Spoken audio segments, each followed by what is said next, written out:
So with all of these $700 plus phones coming out, I figured now is the best time to do a review on the OnePlus 3. I've put it through enough testing to where I've established some opinions that seem to hold consistent the more I use this $400 budget of a phone. So first thing, it's full metal, and with this change comes the loss of the customizable backplate. Design-wise, it looks like 20% of other smartphones coming out these days, but still, in my opinion, it's an improvement over the OnePlus 2, and a lot better in structural sense than these full glass phones that we're still getting. Around the device, we get the usual deal, but with the addition of a notification slider with 3 positions. All notifications, priority notifications, and silent. I find this useful whenever in meetings or out of the movies, and I could silence my phone without waking the screen. Now, because this is the gold variant, it also has a white front plate, but there is also a graphite color matched with a back plate.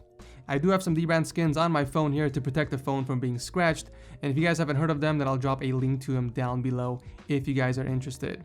The storage is capped at 64GB with no expandable storage or higher capacity models. Instead, they included space for a second SIM card on the SIM tray, which I honestly don't see people using that often.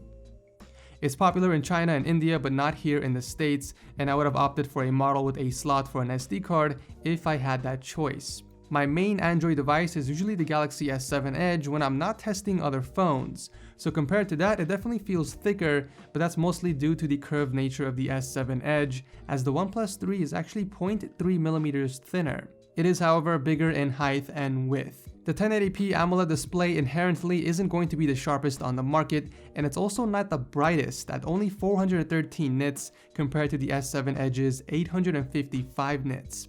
What that translates to is it's unusable in direct sunlight. The speaker located at the bottom gets really loud and sounds clear, but I still wish manufacturers would just default to a dual stereo setup at this point, but I didn't have any complaints here. In fact, here's a quick audio sample.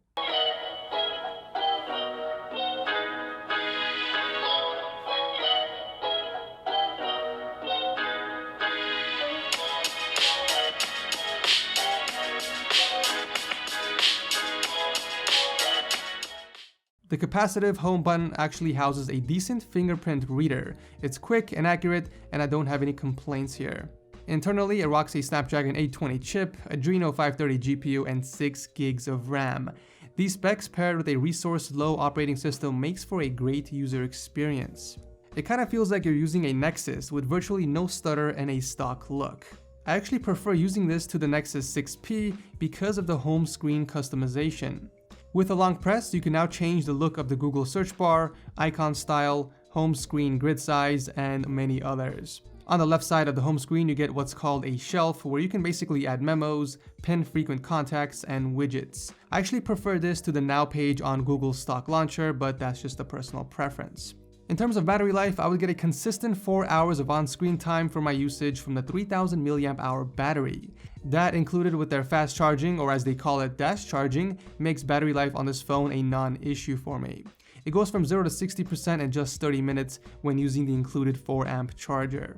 Usually with budget phones, I expected the camera to be a very noticeable area where it suffers, but I was actually surprised with the balance OnePlus achieved with the camera this year. It's a 16-megapixel Sony sensor that has optical image stabilization and phase detection autofocus. The results are vibrant and crisp, without too much over-sharpening like on the Galaxy S7. The camera is easy to launch, and if you have gestures turned on, tracing a circle will open up the app, allowing for quick snaps. OnePlus has also kept the interface simple, with only what you would need at the moment displayed and everything else tucked away into the settings. In good light, the OnePlus 3 takes solid snaps, however it's quite the opposite in low light conditions, especially if you're rushing to take your shots. The pictures will be blurry as well as very dark. But overall, for a budget phone, I'm really impressed with the camera. This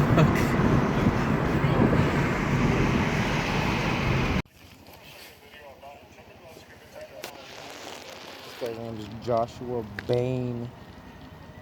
There it is, he's using that Marvel thing too. The OnePlus 3 checks all the boxes in terms of what I look for. Solid build, good camera, smooth performance, and great battery life. It's not groundbreaking in any way, and OnePlus was never about that. They just want to deliver a great phone at a great price, and in my opinion, they've done just that. So if you guys are looking for a phone at around $400 with great performance, you'll definitely want to check this out. But that'll do for my review of the OnePlus 3. As always, if you guys enjoy these videos, make sure to leave a like to show your support. It does help the channel out a ton. And thank you guys so much for watching, and I'll see you in the next video.